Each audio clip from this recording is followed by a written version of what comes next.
স্বাধীনতা একটি দেশের কপালে একবার আসে। এই স্বাধীনতা যদি আমরা রক্ষা করতে না পারি, এই পরাধীনতার সমান হবে। যখন আমরা অরক্ষিত স্বাধীনতা থাকবে, সেই অরক্ষিত স্বাধীনতাকে আমরা ভোগ করতে পারবো না, এটা পরাধীনতার নামান্তর হবে। আমরা দেখেছি পার্শ্ববর্তী দেশের একটি করদ রাজ্য বানানোর জন্য বিগত ফ্যাসিস্ট স্বৈরাচারী শেখ হাসিনা যার পর নাই চেষ্টা করেছে, অবশ্য সফল হয়েছে এইটুকু যে শেষ পর্যন্ত তার আশ্রয়টা দিল্লিতেই হয়েছে।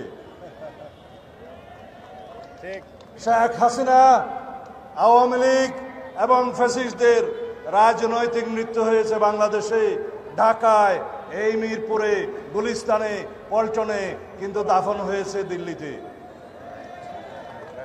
সুতরাং যারা শেখ হাসিনাকে, এই ফ্যাসিস্টকে বাংলাদেশের রাজনীতিতে আবার ফিরিয়ে নিয়ে আসার জন্য বিভিন্ন রকমের ষড়যন্ত্র এবং প্লট সৃষ্টি করছে, তাদেরকে আমরা চিহ্নিত করব।